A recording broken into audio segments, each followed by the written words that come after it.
دا هغه آیات ته دې آیات کې الله رب العالمین یو موږ ته قانون ذکر کړی دی او دا قانون چې کله به معاشره کې کله چې به یو کلی کې به دې قانون باندې عمل کیږي ځکه الله رب العالمین پر خپل قرآن کریم کې قوانین موږ تاسو خودلی دي هغه قوانینو باندې چې انسان عمل کوي دغه سره معاشري اسلام راځي د کلی د کور اسلام راځي چې غیر د ولګي تدبیر المنزل تدبیر المنزل معنا دا چې د کور اصلاح څنګه کیږي د معاشري اصلاح څنګه کیږي غیر بر الله سبحانه و تعالی قوانین موږ تاسو ذکر کړی دي دې آیاتونه مخکې الله رب العالمین د مستذکره کړی دا زکات تذکره کړی دا غیر ته ارکان الاسلام ویل کیږي ایمان تذکره کړی دا اوس دې آیات کې بل یو قانون ذکر کړي چې غیر ته سلورم قانون ویل کیږي چې غیر ته قانون د روزي ویل کیږي دا قانون چې کله به معاشره کې په یو کلی کې الله رب العالمین دې قانون په برکت باندې مسلمانانو منځ کې اتحاد اتفاق پیدا کړي دې قانون په وجه باندې د مسلمانانو د معاشري اصلاح کیږي دې قانون په وجه باندې د انسانانو د غوګونو د انسانانو د سترګو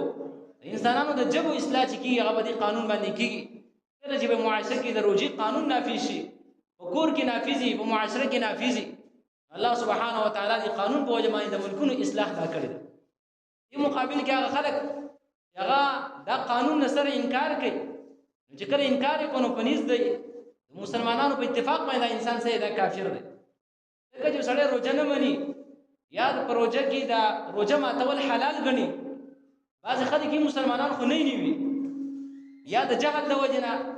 او یا که جهل نه د ناپوهۍ د وجنه بلکې د علم د وجنه خو ته پته چې روزه د الله رب العالمین قانون دی خو بیا هم نه نیسي او روزي چې دا خوري شیخ الاسلام امام ابن تیمیه رحم الله مجموع الفتاوی کې دا فرمایي یو سړی باندې رمضان مبارک میاشت رااله او دې پوهیږي چې بای دا روزه د الله رب العالمین قانون دی موږ باندې الله رب العالمین دا روزه فرض کړی دا د عاقل له بالغ دی مسلمان دی خو بیا هم روزه نه ني او حلال یې غني وای مسلمانانو په کار حکومت اسلامي له شدن سر قلم کې دا د غټ دین اسلام د ارکان نه دی او رکن نسو کې انکار وکړي یو سړی انکار کوي خو کافر کی په دې باندې کوم انسان چې یا نه نیسي یا حلال نه غني ولیکن یا جان بوجھ کر روزه چې دی ماته او دا بیا اکبر الکبائر کې بیا دا راځي بهر زموږ عزتمندو دا قانون دی چې الله سبحانه و تعالی موږ تاسو په قرآن کریم کې ذکر کړی انسانانو نه پکاره په دې قانون باندې سو کې دا عمل وکړي کله انسان په دې قانون باندې عمل کوي معاشري اصلاح په دې باندې راځي د نفس تزکیه په دې باندې راځي او دا رګي د معاشري د کور اصلاح په دې باندې راځي الله سبحانه و تعالی فرمایي یا ایها الذين امنوا اے ایمان والو كتب عليكم الصيام كما كتب على الذين من قبلكم لعلكم تتقون اے ایمان والو علماء لیکلي چې کله امنو لفظ په قران کریم کې راشي ودې کې مسلمانانو الله رب العالمین تنبیه ورکړي چې مسلمانانو اے مؤمنانو خپل غوږونه چې د آیات ته کولاو کوي ځکه د هر کله چې په قران کریم کې مؤمنانو ته خطاب ذکر شي غیت نداء الرحمن لاهل الايمان ولیکي ایمان ورو د بار د الله رب العالمین طرف اوازونه دي امنو اے ایمان والو کافر الله نه مخاطب کړي مؤمنان الله رب العالمین مخاطب کړي چې اے مؤمنانو مؤمنان له پکاره چې غین رستو وګوري یا بد الله رب العالمین امر یا بد الله تعالی نهي یا بد الله رب العالمین تعالی به حکم باندې یو امر باندې حکم کړی چې دا کار وکا او یا به منع کړی چې دا کار مخوا دوه خبرې په قران کریم کې راځي ذکر نو امرونه رستو وګوري غیته الله رب العالمین تا باندې خامخا یو حکم غفرز کړي دلته حکم فرض کړی دی کتب علیکم الصیام اے مؤمنانو غوګونه کولاو کوي او دا رنګ د زړسترګې دا کولاو کوي الله رب العالمین په تاسو باندې روزه غوړي فرض کړی دی کتب په معنا فریضه الله رب العالمین فرض کړی دا الصيام روزه کما كتب على الذين من قبلكم لعلكم تتقون څنګه چې فرض کړی و مخکنو امتونو باندې الله رب العالمین دا روزه دا فرض کړی دی دې کې اختلاف بیا ډېر دی چې زمونږه روزه او د مخکنو امتونو روزه دې یو څه مشابهت ده بعض علماء لیکلي تفسیر قاسمی محاسن التاویل کې روزه چې دا مخکې نه هم فرض و مخکې روزه څنګه فرض و غیت ایام البیض روزه ویل کې دا مخکنو امتونو باندې فرض وي په میاش کې دیار لسمه سوار لسمه په لسمه دا فرض و دا رنګ د عاشوري ورځ لسم محرم دا روزه هم فرض و لیکن وروسته دغه فرضیت چې دا منسوخ شو په سمانی په میاشت رمضان باندې دا روزه فرض وي او کله چې الله رب العالمین رمضان مبارک میاشت دا نازل کړه روزي به موږ باندې فرض کړي نو مخکنی څومره چې روزي وي دغه د ایام البیض وي دغه د عاشورا وا کنور نفلی روزي وي دغه فرضیت منسوخ شو استحباب باقی پاتې شو مستحب دا دي دغه روزي ونی سي فرض پتا باندې نه دي فرض پتا باندې یو میاشت هغه سره هغه روزي میاشت دا روزه الله رب العالمین دا موږ تاسو باندې فرض کړی ده دویم قول لاره دا الله رب العالمین موږ تاسو باندې چې روزي دا فرض کړی دي دې تشبیه بس کیلا تشبیه الله رب العالمین ورکړل چې څنګه به تاسو باندې فرض او مخنو متون باندې فرض یو قول لاره چې دا په التشبیه چې دا په شمار کې مراد ده یعنی څومره چې ورځې په غو باندې راغلي وي څومره شمار چې په غو باندې و د قشان په تاسو باندې و یعنی درې روزي په غو باندې فرض وي نو په تاسو هم فرض وي یا الله سم صلی الله سم په الله سم ویم قول لاره چې نه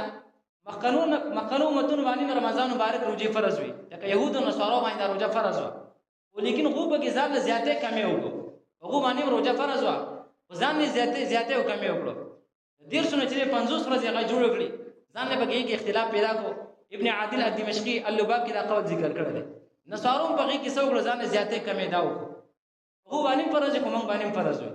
موږ دی امت ته چې تاسو زیاته کمې بنه کوي بس میاشت کړه یو کم دیر شو یو کم دیر شوي کمیاشه پورا دیر شو نو پورا دیر شوي لګ دیم قول لاره دریم قول چې نه تشبیه صرف په فرضیت کې ده غو باندې فرض وا په تاسو فرض ده په کیفیت کې اختلاف دی کیفیت کې څنګه اختلاف وو چې غو د لپاره بعض احکامات چې وغه غو د لپاره جدا او زموږ لپاره سریغه جدا دي په کیفیت کې دا اختلاف راغ او کما كتب على الذين من قبلكم آدم علیه السلام نو واخله دې امت پورې الله رب العالمین دا روزي دا موږ تاسو باندې فرض کړی کما كتب على الذين من قبلكم لعلكم تتقون دا قانون موږ تاسو ته الله رب العالمین په سورۃ بقره کې ذکر کړی الصوم روزه الله رب العالمین فرض کړی دا الصوم څه ته ویل کېږي د دې تعریف سره او دا رنګه د روزي حکمت دا سره دی مبارک احادیث اقوال ډیر دي امام جرجانی رحمه الله تعالی نو فرمای الصوم په عربی کې ویل کېږي بندول الصوم په لغت کې ویل کېږي ځان بندول دی وشینه الامساک ځان بندول په لغت کې ویل کېږي او عربی تعریف دار هغه فرمای الصوم في الشرع عباره عن امساك مخصوص روزه ویل کېږي عن امساك مخصوص د خاصو کارونو ځان بندول د خاصو کارونو ځان بندول دي د سوي لکی روزه ولکی خاص کارونه کم دي عن الاكل والشرب والجماع وسائر المفطرات من الصبح الى المغرب مع النيه روزه دي د ولکی چې انسان ځان د خوراک نه ځان د سکاک نه ځان د جماع نه هغه بچکی د سنه بچکی د درې واړو کارونه ځان د جماع نه بچکی خپل اهل سره نه ملاويږي ځان د خوراک نه بس بچکی ځان د سکاک نه بچکی من الصبح د سار نه واخلي الى غروب الشمس د نور د ډوبېدو پورې او مع نیت ولا شرط ور نیت ولا شرط نیت ولا کوي د روزه نه ساري سره روزه نیوي هغه د بار باندې کوي کنه انما الاعمال بالنیات تمام اعمال د مدد په نیت باندې دي غیر به مخکې د شپې باندې نیت کوي او عملی طریقې درجه پښمنه ولو پښمنه دی ولو کو نیت ولا مخکې وکړو د ستاره پر روزه شو او دا رنګي سبق کوي ځان به خوراک نه ځان به سکاک نه ځان به جما نه ټول کارونه ځان بچ کوي هغه ویل کی دي ته په عربی کې الصوم ویل کی ابن حزم رحمه الله تعریف کړی دی هغه تعریف لک سخت دی غوای ځان بر خوراک نم بچ کای ځان بر اسکاک نم بچ کای ځان بر جماع نم بچ کای دا دی وړو کارونه هغه کې شرط ذکر کای وعن كل معصيه من اللغو والرفث هر قسم ګناه نه ور ځان بچ کای هغه به حیاي دا هغه لغو خبرې دي هغه دروغ دي کدار سره ځان بچ کای هغه په نسبت باندې غوای کچرته چا په روزه کې لغو وکړه چا دروغ وی روزه ما تر قضای بدره دا هغه تعریف زکه د روزه مقصد هم دا دی چې انسان ځان د بی حیاي نه ځان د بد اخلاقونه ځان د لغو نه د ټولو چیزونو ځان بچ کی ابن حزم رحم الله تعالی ذکر کړی بهر مختلف اقوال بدی یا الله رب العالمین موږ تاسو باندې روزه فرض کړه رمضان مبارک میاشت راوسته چې رمضان په عربی کې تاسو ویل کی دی وجه تسمیه سره رمضان د لیکلی امام شوکانی رحم الله تعالی عنہ رمضان د عربی کې رمضان ځکه ویل کیږي لانه يرمد الذنوب يحرقها بالاعمال الصالحه رمضان ځکه ویل کیږي چې دی بوج باندې د انسان د نیکو اعمالو بوج باندې ګناونه ته ور لګي ور موږ تاسو ګناونه کوو دی ګناونه تلې په کار دی هغه تلې سره بالاعمال الصالحه نیک اعمال کوشش کوه څومره ګناونه چې تا کړلی هغه بستا د نیک اعمالو په وجه باندې الله رب العالمین غټول ګناونه سکی دا معاف کی ځکه دې په عربی کې رمز ویل کیږي رمز یو ویل کیږي څه ګرمۍ ته ویل کیږي کله چې الله سبحانه و تعالی رمضان مبارک میاشت منګه تاسو باندې فرض کړه د کله چې میاشت دا فرض کړه نو هغه میاشت هغه ګرمۍ و کله چې هغه ګرمۍ بغي کړه نو عربو غیر نوم ورکو دي څه ویل کیږي رمضان ویل کیږي رمضان یا رمضان د څه ویل کیږي چې کله دا اوخه چې دا هغه به دا شانته د اوخه دا بچي چې ده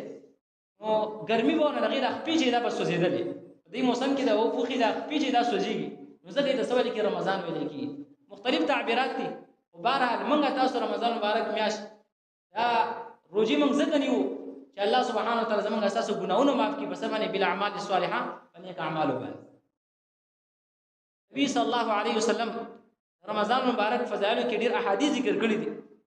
یو حدیث دا دی چې نبی صلی الله علیه وسلم فرمایي اذا دخل شهر رمضان چې رمضان مبارک میاشت دا داخله شي فتحت ابواب الجنه جنت دروازې دا کولا کړل شي یو روایت کې راځي ابواب الرحمه رحمت دروازې دا کولا کړل شي وغلقت ابواب جهنم جهنم دروازې دا بند کړل شي دې حدیث کې مونږه تاسو ته نبی صلی الله علیه وسلم زیر را کړل اذا دخل شهر رمضان کله چې رمضان مبارک میاشت دا داخله شو جنت دروازې کولا کړل شي رحمت دروازې کولا کړل شي وغلقت ابواب جهنم جهنم دروازې چې دا بند کړل شي وسلسله الشياطين او شیطانان چې کوم دا وتړل شو بل حدیث کې راځي مرض الجن هغه سرکشه شیطانان دا وتړل شو کله چې رمضان مبارک میاش اوله ورځ دا داخله شي او په دې کې چې شیطانان دا وتړل شي حدیث باندې سوال لازم کله چې رمضان مبارک میاش داخله شي شیطانان چې دا وتړل شي ډیر خلک داسې چې خبر رمضان مبارک بیا هم ګناهونه کوي بد اعمال کوي فسق او فجور کوي یو جواب دا دی محدثینو ذکر کړل هغه رمضان مبارک دا میاش دې کې وسړې ده هغه ګناهونه کوي فسق او فجور کوي بل طرف ته په حدیث کې دا راځي چې دا اعمال چې کوم دي بد اعمال دا خو په شیطان کوي شیطان ته بد اعمال دا خسته کړی دي مزین کړی دي دی ولې دا کارونه کوي یو وجه دا چې شیطان چې دا یو لس میاش دي انسان باندې سو کې هر قسمه حربه دا استعمال کوي یو لس میاش دا انسان په ګناهونو کې اخته کې دې چې کله ډایرک رمضان مبارک میاشت باندې د باندې رااله داخله شو نو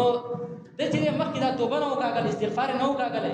نو خامخا دا شیطان غا یو لس میاشت اثر پر رمضان مبارک کې بدمانه باقی پاتې هغه یو لس میاشت غا اثر هغه رسوخ جو د بدن کې د نشوي په پوره طریقې باندې د اصلاح ونه شو نو خامخا بدمانه بیا هم او ګناونه څه دی عادت چوي بیا هم د ګناونه کوي دیم جوابدار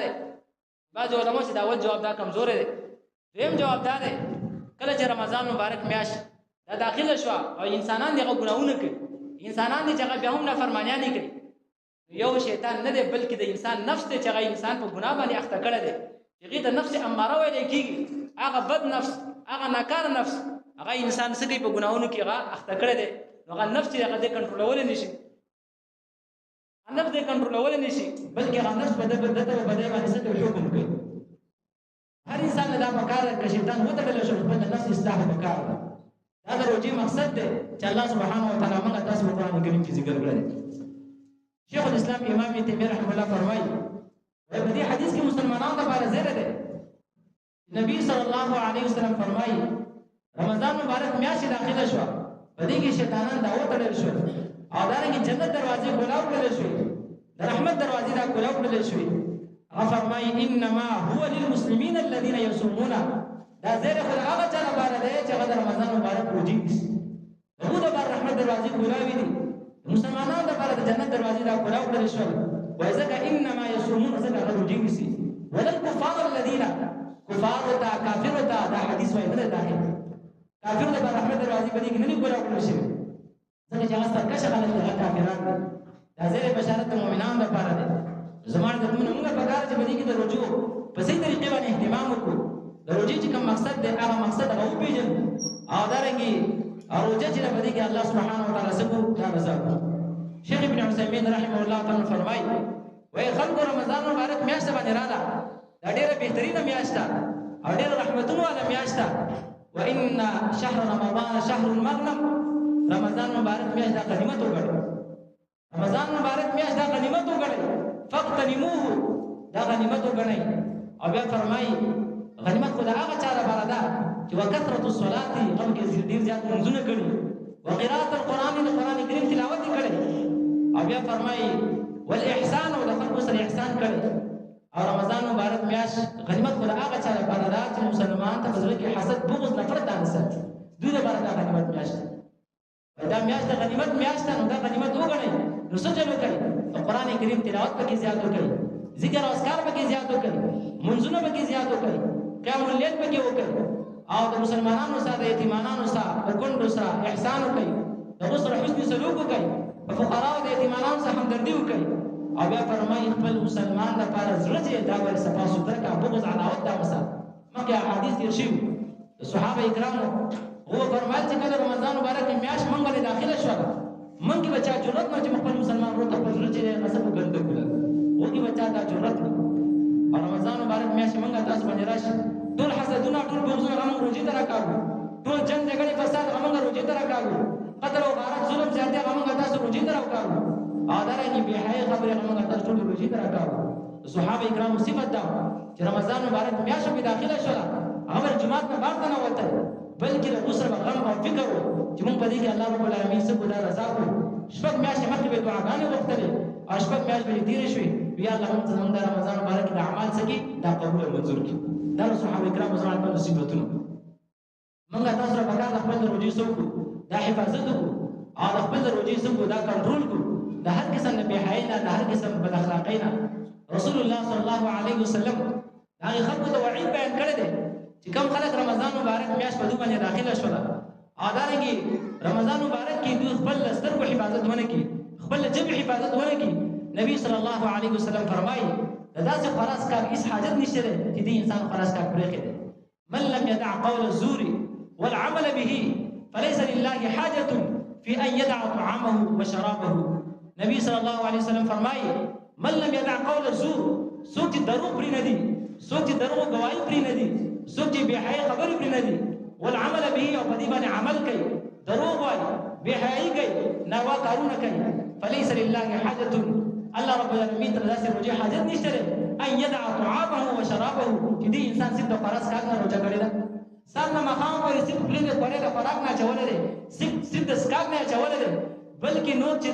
د خولې نه څومره خبرې ګنده راوځي هغه دې راوکاږي کنځل دې راوکاږي مسلمانانو باندې تهمتونه الزامونه دې لګوي د مسلمانانو سپکاوی دې کوي محمد رسول الله صلی الله علیه وسلم فرمایي داسې روزي حاجت نشته چې د انسان خلاص کار هغه پرېږدي داسې روزه په حیوانات هم نیولی شي داسې روزه په کافر هم نیولی شي نه د مسلمان روزه به دی چې د به غوږونو حفاظت پي د سترګو حفاظت پي د ژبې حفاظت پي د بدن نه څه به حفاظت کوي څنګه چې موږ د خلاص کار نه روزه ده دغه شان د هر قسم د ناروا کارونو ته روزه ساتي دې د اصل کې روزه ویل کېږي قرآن کریم کې الله سبحانه وتعالى فرمایي اے خلکو روزه په تاسو باندې دې لپاره فرض کړی ده لعلکم تتقون تاسو کې تقوا راشي روزي مقصد د روزي حکمت دار تاسو کې تقوا راشي تاسو کې څه شي تقوا به تاسو کې پیدا شي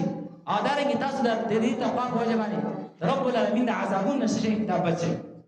رب العالمین د عذابونو په دې باندې شي دا بچي عمر بن خطاب رضی الله تعالی عنہ فرمایي اے خلکو کې سړی خوراک او اسکاک دا پری دی وای دا اصل کې روزه نه ده بلکې اصل کې روزه څه ده ولکنه من الكذب روزه خو دا هغه چاله چې ځان د دروغ نه بچ کی والباطل ځان د باطل پرستۍ نه یا د باطل خبرو نه ځان بچ کی واللغو ځان د لغو خبرو نه ځان بچ کی او الحلف او د دروغ قسمونو نه ځان بچ کی اصل کې روزه ده عام طور باندې تاسو باندې کتلی یو سړی دکاندار وي تجارت پکې کاروبار پکې هر خبر باندې څنګه دا سوګند پکې یو په دروغ باندې قسم کوي زمانه په الله باندې قسم دا شی په دومره راوړل به تاسو دومره خرڅو زمانه په دې باندې انسان روزه ده خرابېږي په دروغ باندې قسم کوي یا د خپل لغویات راوکاږي یا دغه دروغ راوکاږي دا اصل کې دا روزه نه ده رسول فرمایي عمر بن خطاب رضی الله تعالی عنہ فرمایي مجاهد رحم الله فرمایي کوم انسان چې دا غواړي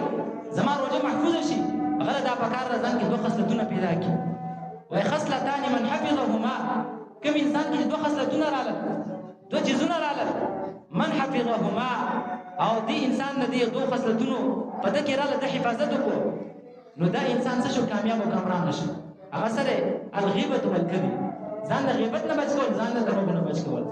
لکه عام تر باندې چې مونږه وزګار نو مونږ غیبتون د ځان وزګار کړي مونږ دروغ خبر د ځان وزګار کړي بیا په خپل باندې ځلګه زما په روزه ده نه زما عزتمند اصل کې روزه سره فرمایي دوه خصلتونه به ځان کې راوله ستا د روژې حفاظت به وشي روژه خو موږ ټولو نیولې ده خو د روژې حفاظت پکار سهار نه ماښام پورې پوره دنیا کې څومره په کروڑاو مسلمانان به هغوی روژه نیولي ډېرو خلکو ته الله سبحانه وتعالی پوره پر روژې ثواب ورکړي او د بعضو هغه بالکل قبول نه کړي او بعضو ته چې د هغې اجر او ثواب به کم ورکړي هغه چا ته پوره پوره اجر او ثواب به دا میلاویږي چې هغه د فراز کار سره جما سره د خپل بدن څوکې د حفاظت وکړي د دې انسان اصل روژه ده او دغه شی زموږ الله سبحانه وتعالی غواړي لعلکم تتقون تاسو کې تقوا راشي متقی انسان روزه چې ده په دې کې اجر او ثواب هم زیات دی د متقی انسان روزه چې ده دا الله سبحانه وتعالی ته برخېږي د متقی انسان روزه چې ده الله سبحانه وتعالی په دې باندې اجر او ثواب ورکوي د متقی انسان روزه چې ده دې لپاره باب الریان کولاویږي د متقی انسان روزه چې ده د دې اجر او ثواب هغه الله رب العالمین په دې باندې ډېر اجر ډېر ډبل او ډېر دوګنه ثواب الله سبحانه وتعالی ورکوي لعلکم تتقون زموږ د خلکو روزه ډېرې نیولې او روزه کې ګوره فرق دا پکار دی روزه کې ګوره فرق دا پکار دی داسې منه کو چې عام خلکو روزه او زمونږ د خلکو ځکه ابن قیم رحمه الله د روزې بیا ډېر اقسام ذکر کړي هو یو د عام خلکو روزه ده یو د خاصو خلکو روزه ده یو د خواصو خلکو روزه ده د عام خلکو روزه صرف دی چې خلاص کار په لکه په دا روزه ده او دا رنګ د خاصو خلکو روزه ده د خاصو خلکو چې هغه د خلاص کار سره د بدن حفاظت د سترګو حفاظت او دا رنګ د خپل د لغویات د خاصو خلکو بیا د خواصو خلکو روزه ده چې ځان د معمولی غونې ګناه معمولی غونې دغې نه ځان بچ کړي یا هغه شی چې دی به د الله رب العالمین لرې کېږي دغې نه ځان بچ کړي خلاص کار جما دا خو خپل ځای باندې ده لغویات خو ډېر درکنار خبره ده خو په زړه کې معمولی غونې خبره نه راولي چې په هغې باندې د انسان د الله رب العالمین نه لرې کېږي دا خواصو خلکو روزه ده او دې ته رسېدل دا ډېر ګران کار دی ډېر همت دا غواړي زما زموږ خپل د رجوع حفاظت دا پکار ده ابو هريره رضی الله تعالی عنه فرمایي او زموږ د صحابه کرامو طریقه دا وه اذا صاموا جلسوا کله به رمضان مبارک میاشت داخله شوه نو جلسوا فی المسجد په جوماتونو کې باندې ناستو جلسوا فی المسجد په جوماتونو کې باندې ناستو کله به چې روژې میاشت وای داخله شوه په جومات کې باندې ناستو جومات نه بهر ته نه ووتل موږ تاسو چې روژه راشي موږ وایي راځئ راځئ ګپ شپ ولګو روژې ته راځئ هلته ټانکۍ ته به لاړ شو چکر له روژه به لنډه کړو نو روژه چې لنډېږي زما موږ هغې لپاره ډېر اسباب موږ تاسو ته قرآن او سنت ښودلي دي هغه اسباب استعمال جومات کې دننه کښېنه د نظر حفاظت پرې وشي جماعت کې دننه کېنه د غوږونو حفاظت پرې وشي قرآن کریم سره تعلق پیدا کړه او دارنګه د څه د روژې حفاظت پرې وشي دا صحابه کرامو صفتو اذا صاموا جلسوا في المسجد کله به چې روژه داخله شوه په جوماتونو کې به دننه ناستو او بیا ابو هريره رضی الله عنه فرمایي ليس من الطعام والشراب وای روژه دا نه ده ته خوراک او څښاک نه ځان بچ کړي ولکنه من الكذب والباطل واللغو اصل کې روژه دار چې درې خبرې په تا کې راشي دې نه ځان بچ کړي دروغو نه ځان بچ کړه د باطلو خبرونو ځان بچ کړه د لغویاتو نه ډېرو چیزونو ځان بچ کړه اصل کې زما دا روژه دا صفات به ځان کې راوستل پکار دي زما دا میاشت الله سبحانه وتعالی فضیلت ورکړی دی علماء دا لیکلي دا هغه میاشت ده چې څنګه چې الله سبحانه وتعالی یوسف علیه السلام هغه پلار ته محبوب کړی و لکه د یعقوب علیه السلام 12 زامن په 12 زامنو کې هغه یو ځای چې یوسف علیه السلام دا یعقوب علیه السلام څخه ډېر زیات محبوب او ډېر زیات مینه به ساتل هغه فرمایي دغه شان په 12 میاشتو کې رمضان مبارک میاشت دا الله سبحانه وتعالی ته محبوبه ده څنګه چې یوسف علیه السلام یعقوب علیه السلام ته محبوب چې دا میاشت الله سبحانه وتعالی ته محبوبه شوه نو په دې کې هغه کارونه کول پکار دي چې هغه الله سبحانه وتعالی ته خوښ عملونه دي هغه خوښ اعمال دا کول پکار دي خوښ اعمال خو ډېر دي زما عزتونه به بیا نورو جمعو کې بیان کړو د قرآن کریم سره تعلق ساتل د ذکر او اذکارو پابندي کول د مسلمانانو سره خیر ښېګړه د فقیرانو سره یتیمانانو سره خیر ښېګړه د ګاونډیانو سره خیر ښېګړه او دارنګې د قرآن سره تعلق د قیام اللیل د تراویح دې اهتمام هغه کول پکار دي او سره چې مسلمانانو سره همدردي او یا چا له جماعت ورکول په دې نیت باندې چې الله سبحانه وتعالی مالا اجر راکړي او د خیر ښېګړه به وشي دله الله سبحانه وتعالی اجر ورکړي دا ټول خیر کارونه یې زما عزتمندو روژه کې ډېر اعمال کېږي کم عمل چې ته کوې الله سبحانه وتعالی تعالی پکې څه درکوي اجر او ثواب به درکوي د روژې فایدې قرآن او سنت کې ذکر شوي دي د روژې مقصد هغه دا دی چې انسان نفس چې نفس چې دا کنټرول شي او دارنګې په روژه کې د فقیرانو د غریبو خلکو انسان ته د حالت رعایت شي ځکه زما عزتمندو کله چې دا عام طور باندې دا 12 میاشتې تېرېږي 11 میاشتې تېرېږي په دې کې انسان دومره فکرمند نه وي خو کله چې روژه راغله نو دې نه معلومېږي چې انسان مالدارو خلکو ته الله ترغیب ورکوي چې څرنګه نن ستا روژه ده او دارنګې د غریبانو خلکو روژه ده په دې بوزه کې چې ستا وجنې غریبانو خلکو سره روزي اسنګ روزي لوګه تنه به تیریږي مشکلات کې لګیای مشکلات به الله راوستي پریشانانی کې مبتلا وي وتعالى دا پکار چې په نور ورځو کې د سسو کې تعاون کې منډه تر د سره وکړي دغه انسانانو ته مالدار خلکو د غریبانو حالت چې دا یادې بل په دې شیطان لارې دا بنديږي شیطان لارې چې غسه شي دا بند شي او دا رنګ د رحمت دروازې شي دا کولاو شي نورم فائدې په دې کې زیاتې او ان شاء الله بیا بیان کو الله سبحانه وتعالى دې موږ تاسو له بسې طریقه باندې د روجي نیولو توفیق دې الله مونږ نصیب کړي او الله سبحانه وتعالى موږ اساسا کې رضا شي سبحان ربك رب العزة عما يصفون وسلام على المرسلين والحمد لله رب العالمين